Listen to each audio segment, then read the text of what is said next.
Sur la carte des États-Unis, il est facile de désigner l'endroit le plus mystérieux, une petite zone désertique connue sous le nom de Zone 51. Au cours des dernières années, elle est devenue un objet de mème et de discussion.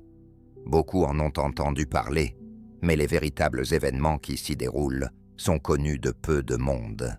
Il est peu probable que la Zone 51 ait atteint une telle notoriété sans Bob Lazar, qui a donné une interview à une petite chaîne de télévision en 1989. Il affirme avoir travaillé sur une base militaire secrète et que c'est là que le gouvernement cache des vaisseaux extraterrestres et mène des expériences classées qu'il aurait soi-disant observées de ses propres yeux. Le récit des extraterrestres gris et des soucoupes volantes peut sembler absurde, jusqu'à ce que l'on se plonge dans l'étude approfondie de l'histoire de la Zone 51. Dans ce contexte, le site de Lazar prend sens, du moins en partie. Cette vidéo présente l'histoire complète de l'endroit le plus secret d'Amérique. Après tout, pourquoi, pendant près de 50 ans, les représentants du gouvernement n'ont-ils pas osé prononcer le nom de la Zone 51? Quand et dans quel but cet objet mystérieux a-t-il été créé? Pourquoi une partie des informations à son sujet est-elle restée inaccessible même pour les présidents américains? Enfin, que se passe-t-il réellement là-bas? C'est l'histoire réelle de la Zone 51. Commençons par une citation de Churchill, qui décrivait la Russie comme une énigme enveloppée de mystères. Cette phrase s'applique parfaitement au sujet de notre vidéo, car ce secret comporte de multiples couches. La première concerne l'existence même de la Zone 51, qui est aujourd'hui un fait indiscutable. Cependant, il y a 15 à 20 ans, la situation n'était pas aussi évidente. Pour beaucoup, la Zone 51 restait au niveau des mythes, semblables à l'Atlantide ou à l'Eldorado. En 2013, le président américain Barack Obama a prononcé le mot « Zone 51 » pour la première fois lors d'un discours officiel. Cela s'est produit il y a seulement 10 ans. Ce n'est que ces 10 à 15 dernières années, grâce à des documents déclassifiés, des enquêtes journalistiques et des interviews avec d'anciens employés, que nous avons eu la possibilité non seulement de confirmer l'existence de la Zone 51, mais aussi de répondre à la question principale. Que cachent exactement les autorités américaines là-bas depuis plus d'un demi-siècle? Tôt le matin, un avion de reconnaissance décolle d'une base secrète de la CIA au Pakistan.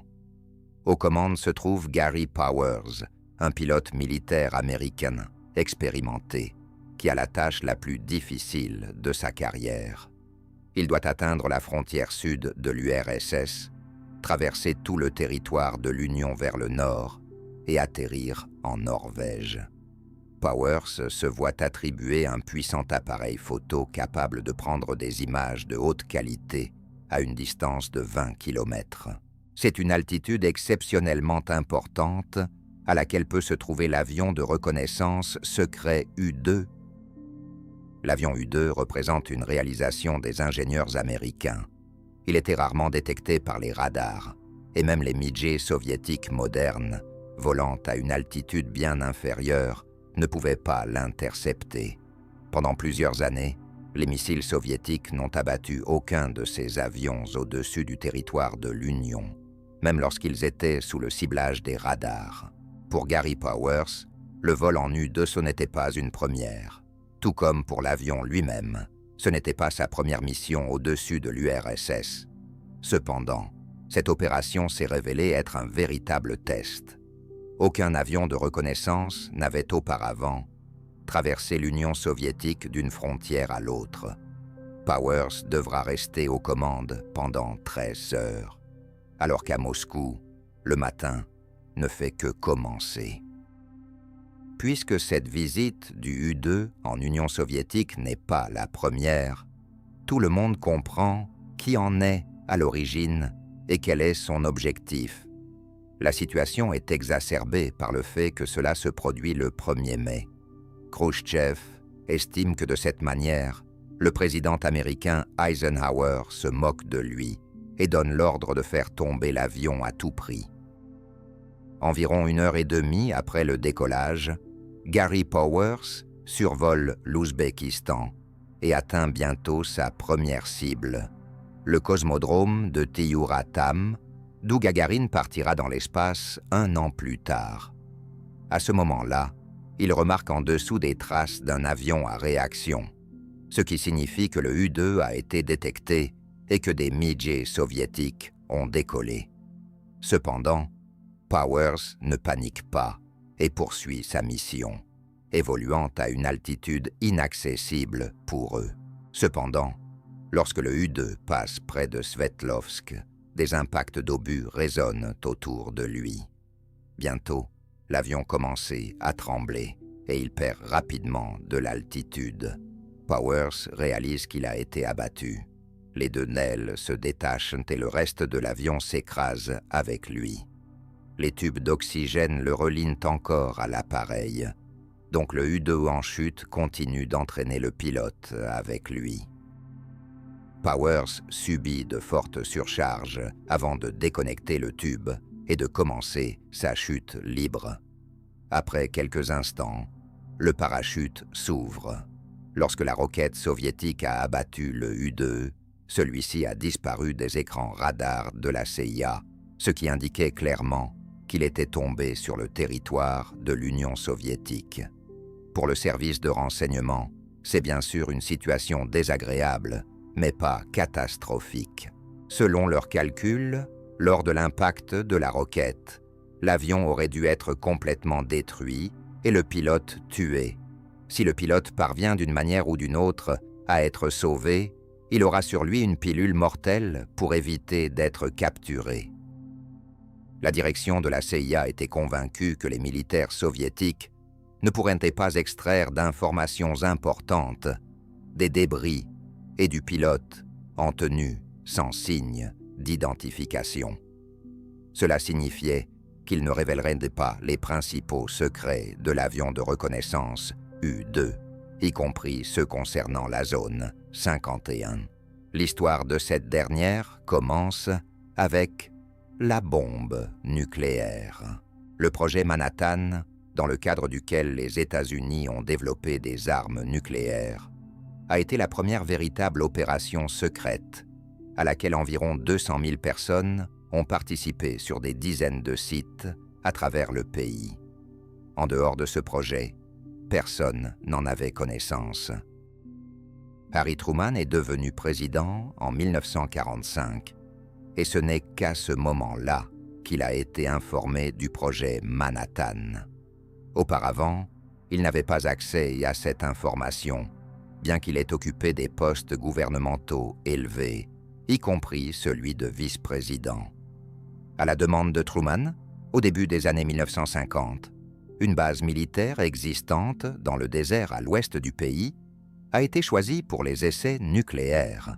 Cette vaste étendue de terre, d'une superficie de près de 3500 km², est devenue le seul site d'essai aux États-Unis, où la zone 51 a ensuite été établie. Selon eux, l'espionnage était un moyen alternatif de prévenir une catastrophe nucléaire. En connaissant les plans de l'adversaire, il est possible de contrer efficacement ses actions. Avec le début de la guerre froide, à la fin des années 40, l'Union soviétique est devenue le principal adversaire stratégique des États-Unis.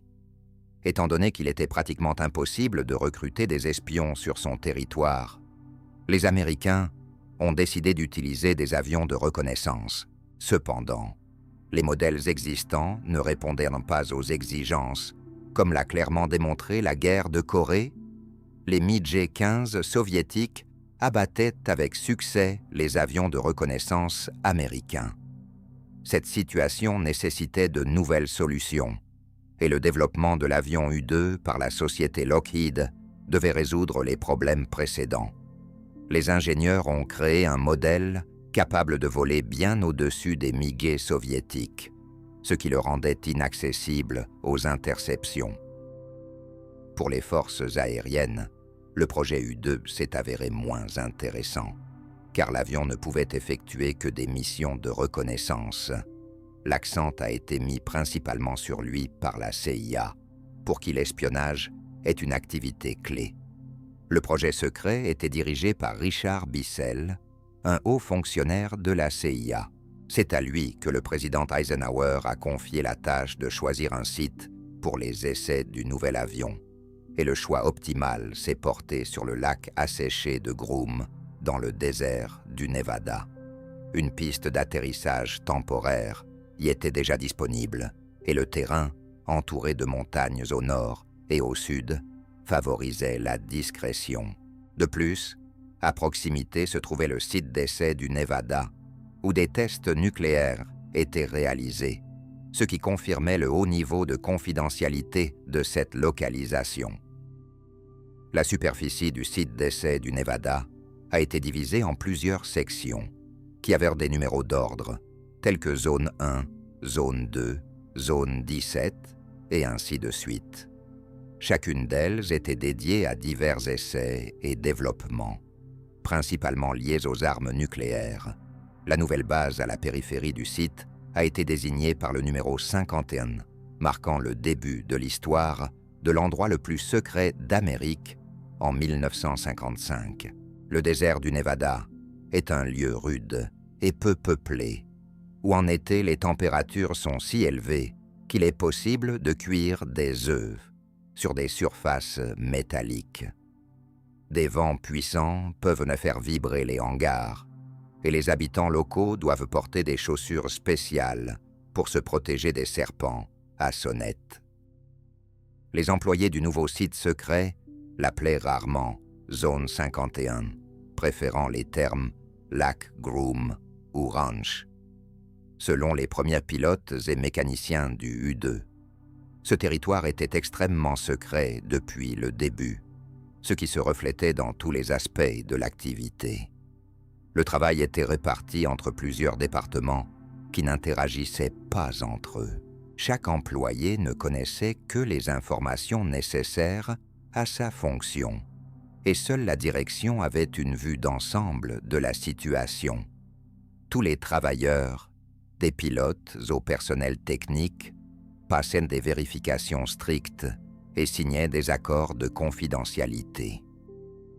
Les ateliers de production de la société Lockheed étaient situés dans la voisine Californie, où les pièces du U-2 étaient fabriquées indépendamment les unes des autres. Ensuite, elles étaient envoyées à la base du lac Groom, où l'assemblage de la version complète de l'avion de reconnaissance était finalisé. Ainsi, seuls ceux qui travaillaient dans la zone 51 pouvaient voir le U-2. La plupart des pilotes et des mécaniciens vivaient en Californie avec leurs familles et se rendaient quotidiennement au travail par des avions spéciaux qui les ramenaient chez eux le soir. Les membres des familles, des employés, étaient dans l'ignorance des véritables activités de leurs proches. Un ingénieur se souvenait que sa femme et ses enfants étaient convaincus qu'il s'occupait de la réparation de téléviseurs. Un incident marquant de la secretivité a été celui de l'accident aérien. En 1955, l'un des avions transportant des employés de la zone 51 s'est écrasé dans les montagnes du Nevada. Les proches des victimes n'ont découvert la véritable activité de leurs proches qu'au début du XXIe siècle, lorsque les documents relatifs à l'affaire ont été déclassifiés. Seul un nombre limité d'employés de la CIA étaient informés du développement du U-2. Le niveau élevé de secret entourant le projet a considérablement contribué à l'émergence de mythes sur les objets volants non identifiés et aux théories du complot liées aux tentatives du gouvernement de dissimuler la vérité. À la fin des années 1940, une vague de rapports sur des soucoupes volantes a commencé aux États-Unis, lorsque de nombreuses personnes, y compris des pilotes civils et militaires, affirmèrent avoir vu dans le ciel des objets, démontrant des vitesses et des altitudes dépassant les capacités de la technologie moderne. Cette situation troublante coïncidait avec un développement rapide de l'aviation. Les citoyens ordinaires, et même les professionnels, n'avaient aucune idée des projets secrets du complexe militaro-industriel, tels que les nouveaux avions à réaction ou les missiles, et il était donc tout à fait logique qu'ils perçoivent ces objets non identifiés comme des extraterrestres. Cela ne signifie pas que tous les cas d'OVNI étaient liés aux essais de nouvelles armes, mais une part significative d'entre eux pouvait effectivement l'être. Dans les années 1950, de telles situations se produisaient à plusieurs reprises avec le U-2. La coque extérieure de cet avion de reconnaissance était en aluminium et il n'a pas été peint en couleur sombre immédiatement. En conséquence, le U-2 argenté reflétait parfaitement la lumière du soleil et se distinguait sur fond de ciel nocturne. Lorsque des pilotes civils et militaires rencontraient un objet brillant, prévu à une altitude inaccessible pour l'époque, ils n'en croyaient pas leurs yeux. Dans le contexte d'une augmentation des rapports sur des soucoupes volantes, des unités spéciales ont été créées au sein des forces aériennes et de la CIA pour enquêter sur les cas d'objets non identifiés. Cependant, en raison du secret entourant certains développements, y compris le U-2, les employés chargés d'enquêter sur les ovnis n'avaient pas accès aux projets les plus confidentiels. Ainsi, ils ne pouvaient réellement expliquer de nombreux incidents liés au U-2. Cela a favorisé la propagation de théories du complot. Certains de ceux qui travaillaient dans ces unités affirmaient que l'État cachait la véritable vérité sur les ovnis et les extraterrestres. La CIA a également contribué à la popularisation des théories du complot sur les ovnis en lançant, au début des années 1950, une campagne médiatique visant à réfuter les incidents liés aux objets non identifiés. Les émissions de télévision et les articles devaient fournir des explications raisonnables sur ce que les gens observaient, allant des phénomènes naturels aux défaillances d'appareils photo. Cependant, ces efforts se sont avérés inefficaces. Les publications sur des extraterrestres mystérieux et des phénomènes inexpliqués attiraient beaucoup plus d'attention que les matériaux destinés à les démystifier. Des années plus tard, il est devenu évident que la CIA finançait des campagnes médiatiques visant à réfuter les ovnis, tout en soutenant secrètement les départements d'enquête sur les incidents non identifiés. Cela n'a fait qu'accroître la conviction des ufologues que l'État cachait la vérité sur les ovnis. De plus, dans la seconde moitié des années 1950, la direction de la CIA a réalisé que les rumeurs et théories sur les soucoupes volantes pouvaient jouer en leur faveur. Les gens discuteraient davantage des ovnis que des véritables développements secrets d'armement. Cette approche a eu un impact positif sur la réputation de la Zone 51 aux yeux du public. Le 3 juillet 1956, un moment clé de l'histoire de l'avion de reconnaissance U-2 s'est produit. Le pilote Harvey Stockman a effectué le premier vol de cet appareil au-dessus du territoire de l'URSS. L'avion a décollé de l'Allemagne de l'Ouest, a atteint Leningrad, a réalisé la mission photographique prévue et est revenu à la base sans incident. Cette mission était importante pour la CIA, car il était nécessaire de démontrer au président Eisenhower que le U-2 justifiait les coûts et les ressources engagées par les contribuables américains pour son développement et sa production. Lors du premier vol au-dessus de l'URSS, le pilote Stockman a pris de nombreuses photos de haute qualité, y compris des images de Leningrad, où des moments quotidiens de la vie des citoyens soviétiques étaient clairement capturés. Cela a constitué un signal significatif pour les Américains, témoignant du fait que l'Union soviétique n'était pas seulement un environnement militarisé géant, où tout le monde se préparait à la guerre contre les États-Unis. Cependant, pour le responsable du projet U-2, Richard Bissell, et le président Eisenhower, il était décevant que les militaires soviétiques aient remarqué leur reconnaissance pendant son vol. Cela signifiait que le U-2 était plus vulnérable au radar que prévu. Depuis longtemps, l'humanité s'efforce d'appliquer les principes du monde animal pour créer des aéronefs. Bien que les chasseurs MiG et les missiles solaires n'ayant pas pu empêcher sa mission, Eisenhower s'inquiétait qu'un tel acte ouvert d'espionnage puisse conduire à une guerre nucléaire. Néanmoins, Khrouchtchev a décidé de ne pas rendre cet incident public afin de ne pas compromettre la réputation de la défense soviétique. Avec le temps, les vols du U-2 au-dessus de l'URSS ont repris, ce qui a conduit à une sorte de jeu de chat et de souris entre les États-Unis et l'Union soviétique. Malgré les tentatives de rendre les avions moins visibles au radar en les peignant avec une peinture sombre spéciale, cela s'est avéré inefficace.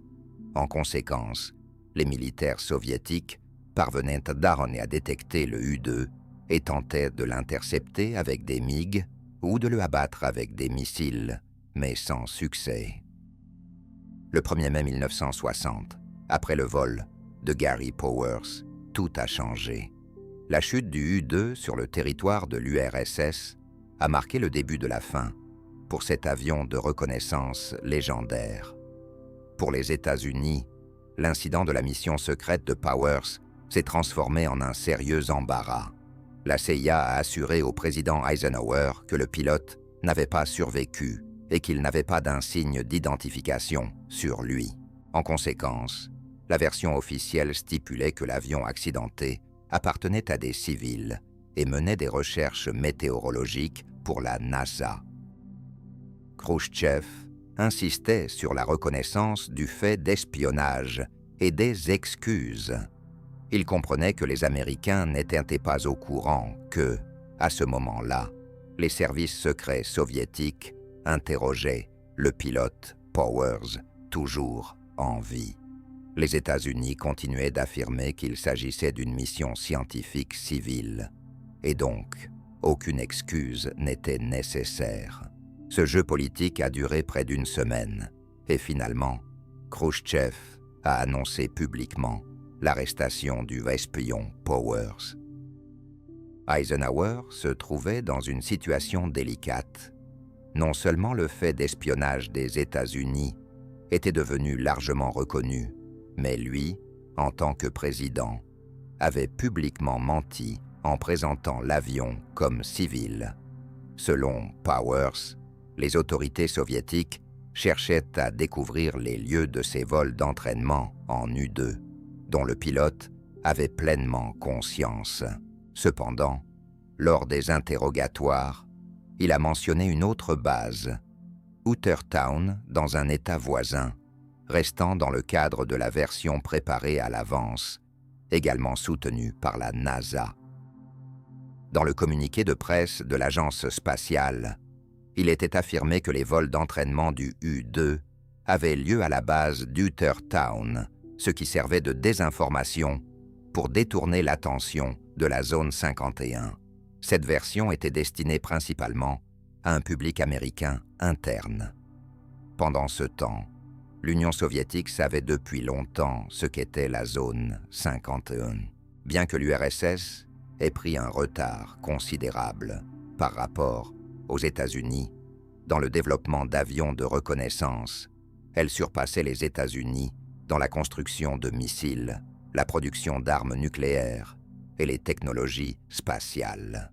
Les Soviétiques disposaient de photographies satellites de la zone 51 depuis plusieurs années. Bien que la qualité des images laissait à désirer, l'information sur cet objet secret était connue. En 1961, plusieurs événements clés ont eu un impact direct sur le projet U-2 et la zone 51. Tout d'abord, il y a eu la chute de Powers.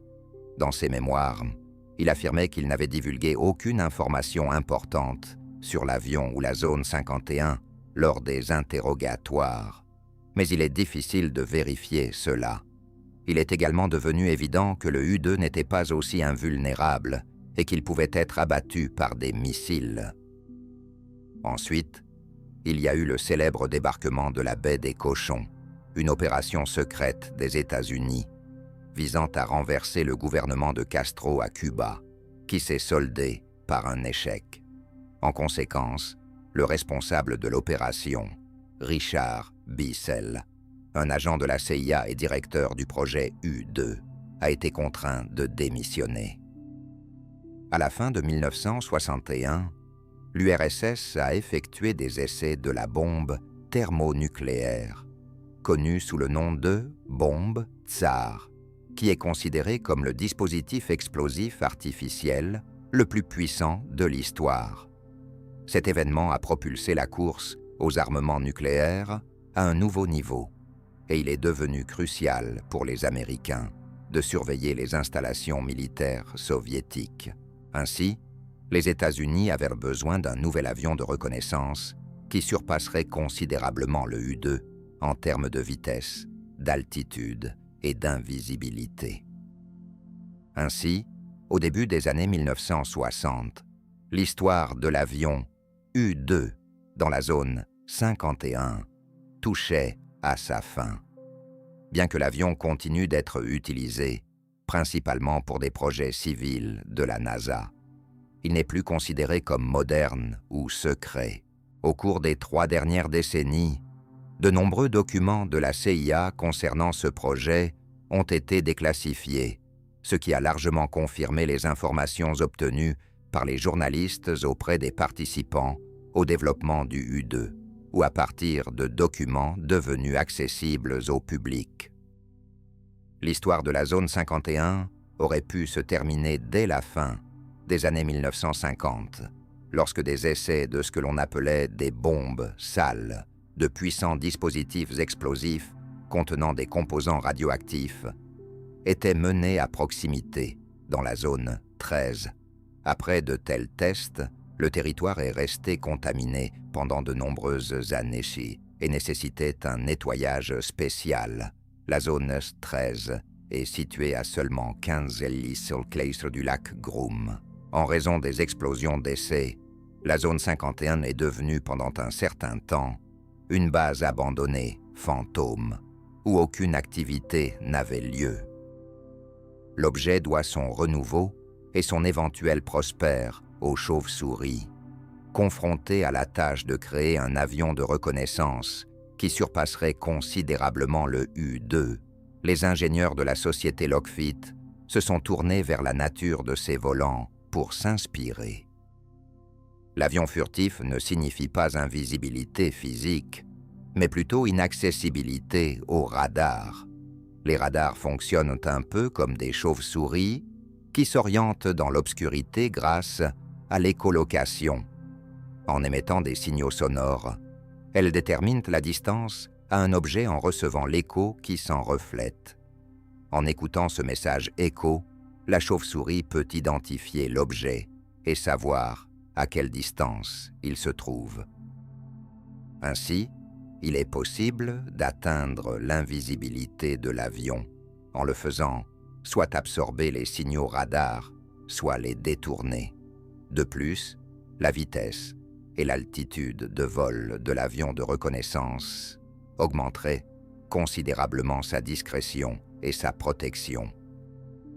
Compiler la vitesse, l'altitude et l'invisibilité dans un seul avion semblait être une tâche extrêmement complexe. Néanmoins, les ingénieurs de la société Lockheed y sont parvenus.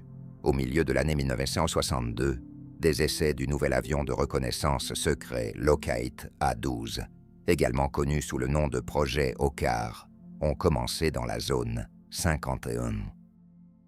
Cet avion en titane pouvait atteindre une altitude de 25 km, ce qui dépassait le plafond du U-2 et surpassait de loin l'altitude des avions de passagers de l'époque. l'A-12 avait également la capacité de voler 3 fois plus vite que le son, ce qui lui permettait théoriquement de parcourir la distance de New York à Paris, à travers l'Atlantique, en seulement 1h30. De plus, il était pratiquement indétectable par les radars. Même aujourd'hui, une telle description suscite l'admiration. Et au début des années 60, l'A-12 était plus impressionnant que toutes les soucoupes volantes supposées réunies. Depuis sa création, la zone 51 a été un site secret, mais les essais de l'avion A-12 ont renforcé le niveau de sécurité. En 2007, des documents de la CIA concernant le développement et les tests du projet OCCAR A-12 ont été déclassifiés. Ces matériaux ont montré qu'au début des années 60, la CIA surveillait activement toutes les mentions de la zone 51 et du nouvel avion, les appels téléphoniques, les messages et la correspondance des journalistes abordant le développement secret étaient surveillés. Même des citoyens ordinaires pouvaient susciter des soupçons s'ils mentionnaient quoi que ce soit en lien avec la zone ou l'A-12. Les mesures de sécurité renforcées concernaient tous les employés de la base du lac Groom. En plus des procédures de vérification strictes, il existait également des exigences inhabituelles. Par exemple, tous les pilotes d'essai du nouvel avion devaient être mariés et leurs épouses devaient répondre à des critères spécifiques, notamment une bonne santé mentale et l'absence de problèmes liés à l'alcool ou à d'autres dépendances. De plus, les épouses n'avaient naturellement aucune idée des activités de leur mari pilote. Kenneth Collins était l'un des pilotes qui, au début des années 60, participaient au vol d'essai du tout nouvel A-12 dans la zone 51. À cette époque, la base s'était considérablement agrandie, avec la construction d'hangars supplémentaires pour le personnel. Les pilotes et autres employés se rendaient au lac Groom en avion depuis la Californie le lundi et rentraient chez eux le vendredi. Lors d'un des vols de Collins sur l'A-12, des problèmes de contrôle sont survenus et il a miraculeusement réussi à s'éjecter et à survivre.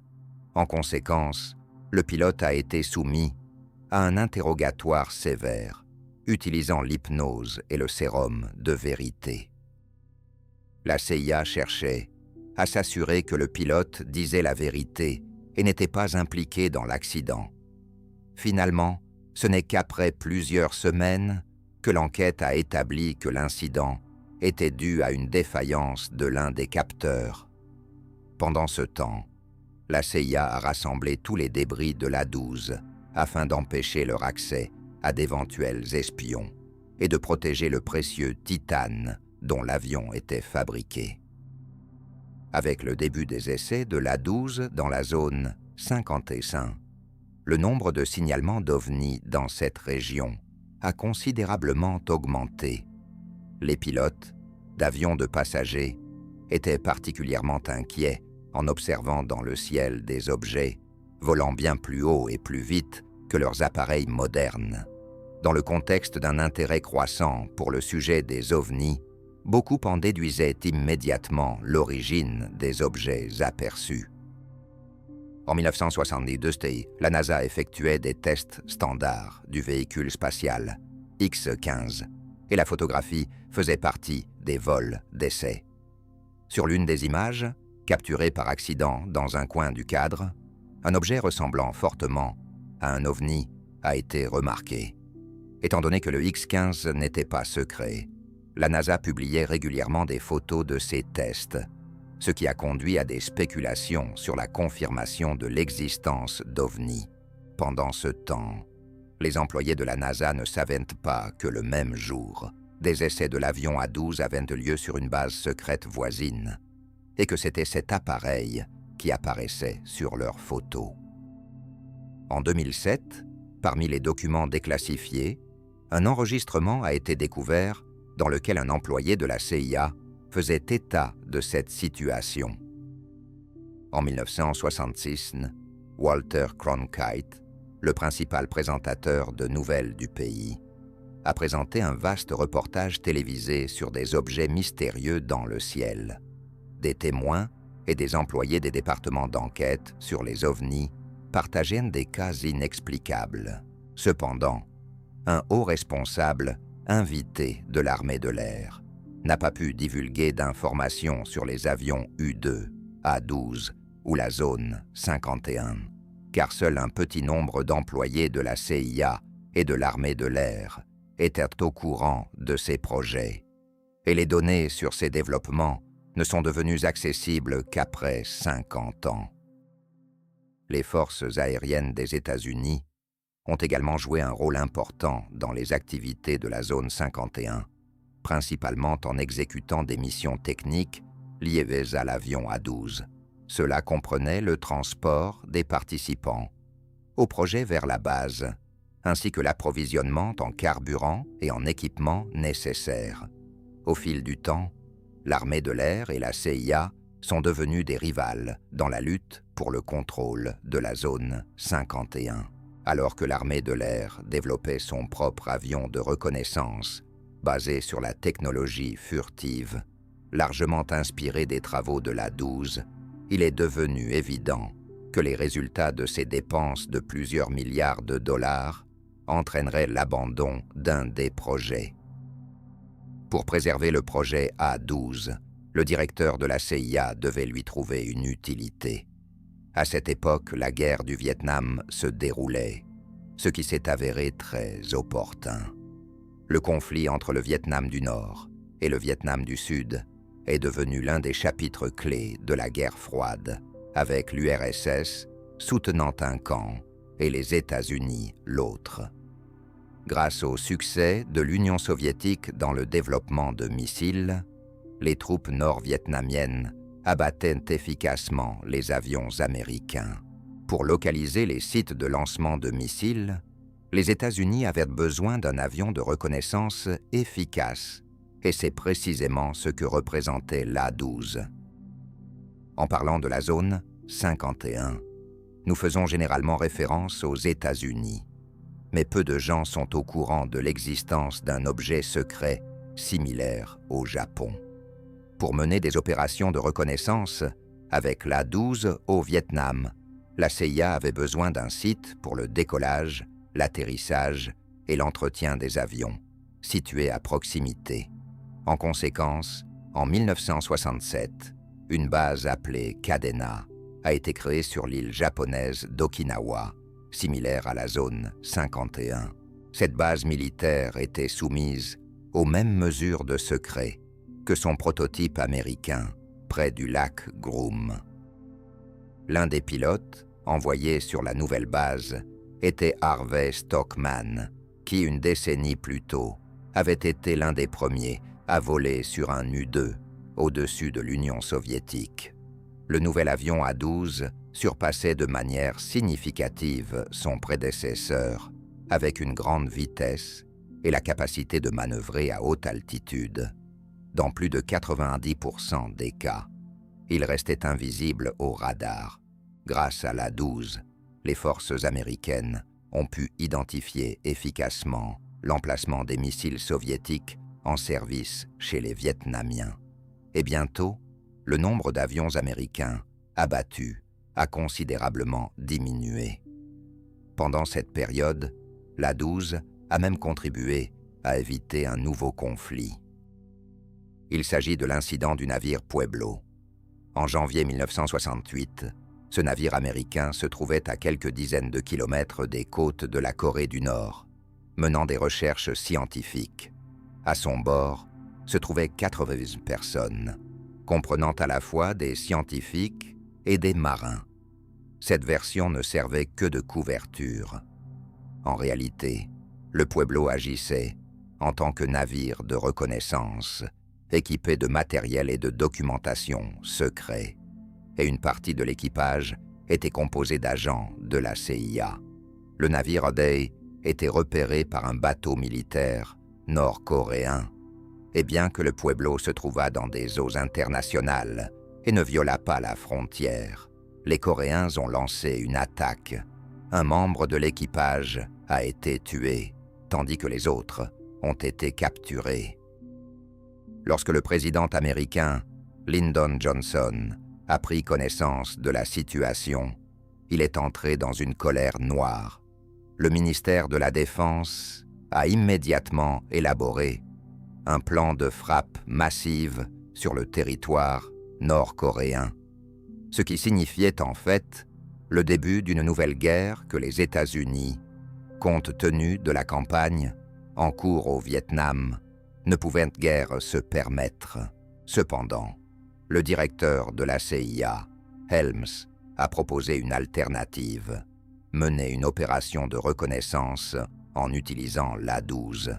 Les pilotes pouvaient survoler discrètement tout le territoire nord-coréen à haute altitude à la recherche du navire Pueblo et de son équipage. S'ils étaient en vie, cela ouvrirait la possibilité d'une solution diplomatique au conflit. C'est exactement ce qui s'est passé. Lors du vol de l'A-12, il a été possible de capturer non seulement le navire lui-même et les membres de l'équipage retenus en otage, mais aussi de confirmer l'absence de préparatifs de guerre de la part de la Corée du Nord. Toutes ces opérations ont été menées sans être détectées par les radars ennemis. 11 mois plus tard, les prisonniers américains ont été libérés. À la fin des années 60, le projet A-12 Blackbird a été mis en service. Malgré les résultats positifs obtenus avec l'A-12, cela a conduit non seulement à la fermeture de la branche de la zone 51 au Japon, mais aussi à la fin de l'ensemble du projet d'avion de reconnaissance. Le dernier jour avant leur retour en Amérique, les pilotes se sont fait photographier une dernière fois à côté de leurs avions. Cependant, les photos n'ont pas été affichées sur les murs de leur bureau, mais ont été conservées dans les archives de la CIA pendant 50 ans, avant d'être déclassifiées avec d'autres documents du programme. Certains pilotes de l'A-12, après la fermeture du projet, ont été transférés sur les nouveaux avions SR-71, qui ressemblaient beaucoup à leurs prédécesseurs.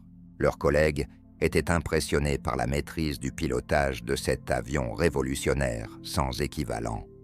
Cependant, en raison du secret entourant le projet A-12, les anciens pilotes ne pouvaient pas partager avec leurs nouveaux camarades leurs 6 années passées aux commandes d'un tel aéronef. L'une des principales théories du complot liées à la zone 51 affirme que des expériences sont menées sur des vaisseaux extraterrestres. Selon les rumeurs, les autorités auraient réussi à capturer plusieurs soucoupes volantes et mènent maintenant des recherches sur ces engins dans cet endroit secret près du lac Groom. Les activités principales incluent l'ingénierie inverse, le processus de démontage d'objets complexes pour comprendre leur fonctionnement et utiliser les connaissances acquises dans leur propre développement. Il est intéressant de noter que, selon Bob Lazar, cette activité faisait partie de ses responsabilités lors de son travail à la zone 51, et cette information correspond en partie à la réalité. Voilà ce dont je souhaite parler. Août 1966, le colonel de l'armée de l'air irakienne, Mounir Redfa, monte à bord d'un MiG-21 sur une base militaire dans le sud de l'Irak et décolle en direction de Bagdad dans le cadre d'un vol planifié. Cependant, en cours de route, il fait soudainement demi-tour. Le commandement lui ordonne de revenir, mais Redfa, pour éviter les radars, descend à une altitude de quelques centaines de mètres et poursuit son vol. Il traverse le territoire turc, survole la mer Méditerranée et se dirige vers Tel Aviv, en Israël, où $1 million l'attend. Quelques années plus tôt, le service secret israélien Mossad avait commencé à préparer une opération spéciale visant à acquérir un chasseur soviétique MiG-21. L'URSS produisait des avions militaires de haute qualité, et les MiG avaient démontré leur supériorité dans plusieurs conflits armés. Pour Israël, cette situation était problématique, car l'Union soviétique fournissait ses avions à ses adversaires, l'Irak, la Syrie et l'Égypte. Comprendre la conception et les capacités de cet avion moderne pourrait considérablement renforcer la défense d'Israël. Après plusieurs années de recherche, le Mossad a contacté le pilote de l'armée de l'air irakienne, Mounir Redfa, et il a accepté de détourner un MiG-21.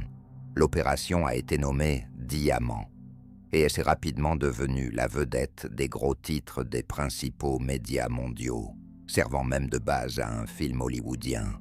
Cependant, les journalistes ne s'avèrent pas qu'après avoir étudié la conception du MiG, Israël avait secrètement envoyé l'avion aux États-Unis, sur une petite base militaire dans le Nevada, connue sous le nom de Zone 51. T. Barnes travaillait sur les projets de la fusée-avion X-15 pour la NASA. Après la fermeture du programme à la fin des années 60, on lui a proposé de prendre un poste dans un projet secret au Nevada. C'est ainsi qu'il a découvert la Zone 51. Selon ses dires, le premier jour de travail, il a été transporté sur la base par un avion aux fenêtres couvertes. Après l'atterrissage, le pilote a prononcé une phrase étrange. « Ils ont emporté le donut ». Cette expression semblait dénuée de sens jusqu'à ce que Barnes apprenne que « donut » désignait, dans la zone 51, le chasseur soviétique MiG-21, en raison de son nez rond caractéristique avec un vide à l'intérieur. La tâche principale de Barnes était d'effectuer l'ingénierie inverse de l'avion soviétique. Les MiG posèrent des problèmes considérables non seulement pour Israël, mais aussi pour les États-Unis.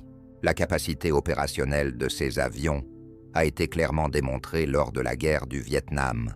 C'est pourquoi les travaux d'ingénierie inverse, les vols d'essai sur les MiG et les tests des radars soviétiques capturés dans la zone 51 étaient d'une importance critique pour les États-Unis dans le contexte de la guerre froide.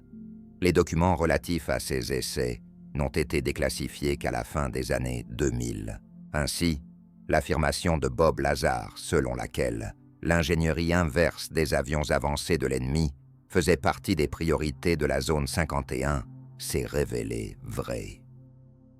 En réalité, il s'agissait de l'ingénierie d'autres avions et technologies terrestres et non de vaisseaux spatiaux extraterrestres, ce qui est moins intrigant, mais plus proche de la vérité. Avez-vous déjà entendu parler de la zone 52 ? Probablement, la plupart des gens n'en ont d'abord aucune idée. Il est intéressant de noter que la base militaire secrète du Nevada, connue sous le nom de zone 52, a été construite sur le modèle de la zone 51, mais elle s'est révélée moins connue et moins imposante en taille. Ici, il n'y a pas de théorie sur les essais de vaisseaux extraterrestres, ni de discussion sur des êtres verts ou gris, ni de films, de livres ou de nombreuses vidéos sur Internet. La zone 52, également connue sous le nom de site d'essai de Tonopah, est située à environ 67 km de la zone 51. Ces deux lieux sont liés à un projet ambitieux de chasseur F-17, surnommé Faucon Noir. Au début des années 70, l'armée de l'air américaine a décidé de regrouper toutes les avancées technologiques réalisées sur d'autres projets dans la zone 51, en combinant haute vitesse, altitude de vol et invisibilité au radar, avec la capacité d'attaquer des cibles au sol. C'est ainsi qu'est né le bombardier F-117, dont les premiers essais ont eu lieu sur le lac Groom. Cependant, il est rapidement devenu évident que la superficie de la base n'était pas suffisante pour les essais du nouvel avion. La direction de l'armée de l'air s'est alors tournée vers le site d'essai de Tonopah. Celui-ci avait été construit à la fin des années 50 pour des essais de bombes, mais avec le temps, il était devenu superflu et avait été partiellement abandonné. L'endroit a été restauré et réaménagé pour les tests du nouveau bombardier F-117. Le Faucon Noir a réussi de nombreux essais sur ce site et a ensuite participé à de nombreux conflits militaires à travers le monde au cours des 20 années suivantes. Dans ce récit, un point important se présente et nécessite des éclaircissements. À la fin des années 2000 et au début des années 2010, de nombreux documents concernant la zone 51 et les projets qui y étaient menés ont été déclassifiés. Ainsi, l'existence de la célèbre base secrète dans l'État du Nevada a été officiellement reconnue, permettant à des personnalités de haut rang, y compris le président, d'utiliser ouvertement le terme « Zone 51 ». Cependant, les documents déclassifiés couvrent principalement les années 50, 60 et partiellement 70. Presque tous les événements survenus dans la zone 51 à partir des années 80 restent encore classés. Néanmoins, cela ne signifie pas qu'il faille mettre fin à la vidéo, car rien n'empêche l'imagination. C'est une blague. En réalité, même avant la déclassification des documents concernant les projets U2 et A12 à la fin des années 2000, une histoire suffisamment précise de ces développements existait déjà. Les journalistes ont échangé avec des dizaines de hauts responsables de la zone 51 et des documents ont progressivement commencé à devenir accessibles au public. Des représentants officiels de la CIA ou de l'armée de l'air faisaient parfois des déclarations imprudentes lors d'interviews, ce qui fournissait également des informations supplémentaires sur les essais en cours. Les documents déclassifiés ultérieurement n'ont fait que confirmer de nombreux faits déjà connus sur les événements dans la zone 51 dans les années 50 et 60. Ainsi, nous pouvons reconstruire avec une grande certitude ce qui était caché sur le lac Groom au cours des 40 dernières années. Le mot-clé dans ce récit est « drone ». L'un des premiers à avoir réalisé le potentiel militaire des drones fut Nikola Tesla, qui a même tenté de vendre son concept à divers ministères de la Défense, mais sans succès. Aux États-Unis, pendant la Seconde Guerre mondiale, des bombes télécommandées, lancées depuis des avions, étaient utilisées, ce qui peut être considéré comme un précurseur des drones. Bien que la technologie ne se soit pas révélée particulièrement efficace, certains militaires pressentaient déjà son avenir. Le général Henry Arnold affirmait durant la guerre que la prochaine confrontation mondiale se ferait par le biais de drones. Bien qu'il se soit trompé sur le timing au cours de plusieurs guerres et décennies, il s'est finalement avéré avoir raison. La CIA a commencé le développement d'un projet de drone de reconnaissance dans la zone 51 au début des années 60, basé sur l'avion A-12. Cette modification, connue sous le nom de M21, était équipée d'un véhicule aérien sans pilote D-21. L'avion transportait le drone jusqu'à un point désigné et le lançait, après quoi le drone accomplissait sa mission de photographie et se dirigeait vers l'océan, où il se posait sur l'eau pour être récupéré ultérieurement par les militaires américains. Les essais avaient lieu dans la zone 51, mais le projet n'a pas duré longtemps. La première mission en Chine s'est soldée par un échec lorsque le D-21 a accidentellement franchi la frontière soviétique et s'est écrasé. En conséquence, les drones ont été relégués au second plan pendant plusieurs décennies. La CIA a continué à développer des projets de drones imitant des oiseaux, mais les coûts élevés de leur développement et de leur production, ainsi que leur efficacité implicite, ont signifié que la priorité restait aux avions pilotés. La situation a changé dans les années 90, lorsque la CIA et l'armée de l'air ont pris conscience du potentiel de renseignement et de combat des drones. Il s'agit de projets tels que le MQ-1 Predator et le MQ-9 Reaper, qui ont également été testés dans la zone 51. Ces drones ont joué un rôle clé dans de nombreux conflits militaires au cours des 20 dernières années, y compris dans la lutte contre le terrorisme, lorsque de nombreux chefs de groupes terroristes, y compris Ben Laden, ont été éliminés grâce à leur utilisation. À ce jour, il est inconnu quelles armes ou technologies sont développées dans la zone 51. Il est probable que les détails ne deviennent connus que dans 50 ans. Il ne s'agit pas seulement de simples citoyens, mais même de personnalités de haut rang, comme le président des États-Unis. J'ai mentionné que de nombreux projets de la zone 51 étaient si secrets que seule l'administration présidentielle en était informée, tandis que, par exemple, le vice-président restait dans l'ignorance. Et cela ne représente pas le summum du secret. La situation survenue en 1994 illustre parfaitement le niveau de secret entourant la zone 51. À cette époque, le président Bill Clinton a ordonné une enquête sur certains essais nucléaires controversés sur le site d'essai du Nevada.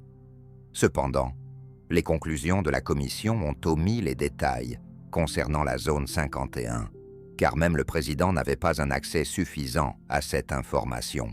Cet endroit demeure extrêmement secret. Une zone d'exclusion aérienne est établie au-dessus de la base et l'accès au territoire protégé est strictement contrôlé. En conséquence, de nombreuses théories du complot ont émergé, la grande majorité d'entre elles étant liées à la zone 51. Il convient de revenir à l'interview de Bob Lazar de 1989, avec laquelle nous avons commencé, car c'est elle qui a joué un rôle clé dans la popularisation de cet endroit. Bob Lazar affirmait qu'au début des années 80, il travaillait dans le laboratoire scientifique et nucléaire de Los Alamos, fondé 40 ans auparavant pour le projet Manhattan. C'est là qu'il aurait rencontré le scientifique Edward Teller. 8 ans plus tard, lorsque Lazar a rencontré des difficultés professionnelles, c'est Teller qui lui a trouvé un poste dans un projet secret, ce qui a conduit Bob sur le territoire de la zone 51. Selon ses dires, il s'agissait du laboratoire S4 faisant partie de la zone. Celui-ci abritait 9 soucoupes volantes extraterrestres que Lazar devait étudier en utilisant l'ingénierie inverse. On lui a également montré des images d'êtres ressemblant à des extraterrestres, supposés pilotes de ces vaisseaux. Plus tard, Lazar a accidentellement aperçu de véritables petits êtres gris avec de grandes têtes qui étaient regardés dans une chambre spéciale. Après que l'homme a été témoin de plus que ce qui était prévu, il aurait été licencié de la zone 51. Conscient de l'importance de ses observations, il a décidé d'en parler et a donné une interview à une chaîne de télévision à Las Vegas. Peu après, des faits compromettants de sa biographie ont émergé. Il avait un casier judiciaire pour proxénétisme et le Massachusetts Institute of Technology a démenti les affirmations de Lazar selon lesquelles il y avait étudié. Il a vendu les droits de son histoire à un grand studio hollywoodien, puis a disparu pendant un certain temps avant de revenir dans les médias avec les mêmes déclarations. En fin de compte, sa figure reste extrêmement controversée. Lazar est devenu le symbole de l'une des principales théories du complot liées à la zone 51. Analysons si ces paroles reposent réellement sur des bases solides. À sa décharge, on peut souligner qu'il est cohérent dans ses affirmations depuis plus de 30 ans.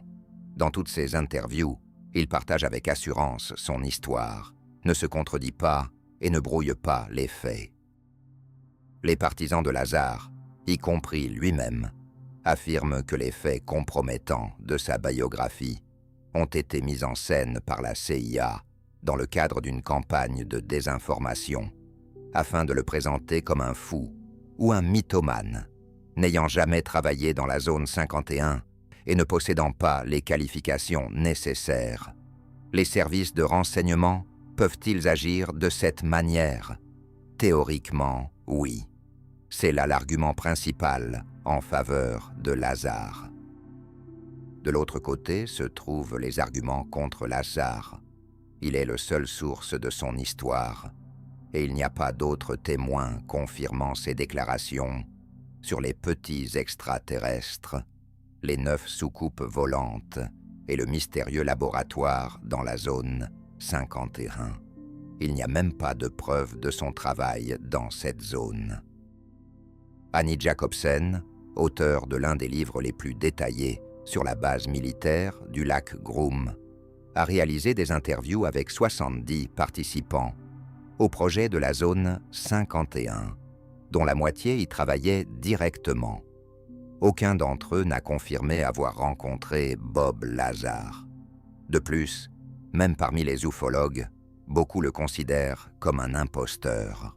L'un de ses critiques, le scientifique Stanton Friedman, est connu pour ses recherches sur l'incident de Roswell, où il affirme qu'il s'agissait d'un objet extraterrestre.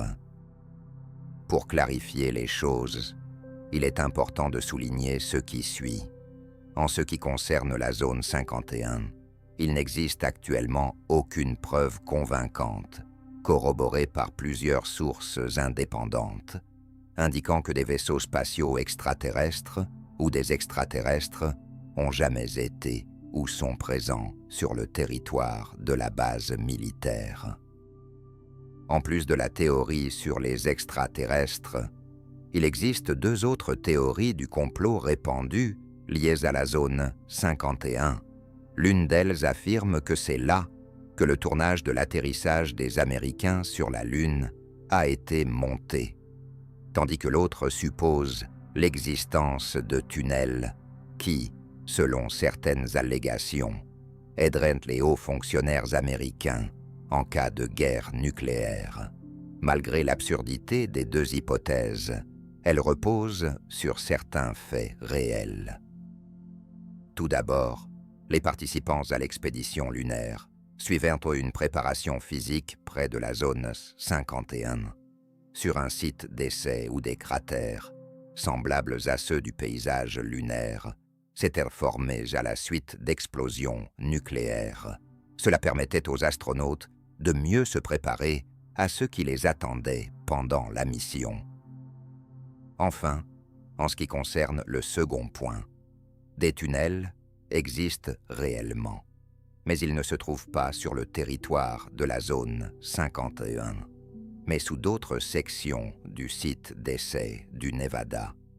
Comme mentionné précédemment, ce site a été créé principalement pour des essais nucléaires qui étaient réalisés profondément sous terre dans des tunnels spéciaux. Il y a effectivement de nombreux tunnels dans cette région. Cependant, aucun d'entre eux ne mène à Washington. La conclusion idéale de cette vidéo serait une petite histoire. En août 1783, en France, les frères Montgolfier réalisaient l'un des premiers essais de leur montgolfière lorsque celle-ci fut frappée par la foudre. Le ballon s'enflamma et commença à tomber sur un petit village. En voyant cet objet enflammé approcher du ciel, les habitants le prirent pour un être venu d'ailleurs. Certains s'enfuirent dans la panique, tandis que d'autres se précipitèrent vers le lieu de la chute et commencèrent à l'attaquer avec des fourches et des faux. Cette situation illustre clairement ce qui arrive aux gens lorsque leur compréhension accuse un retard par rapport aux technologies C'est là l'essence du mythe de la zone 51.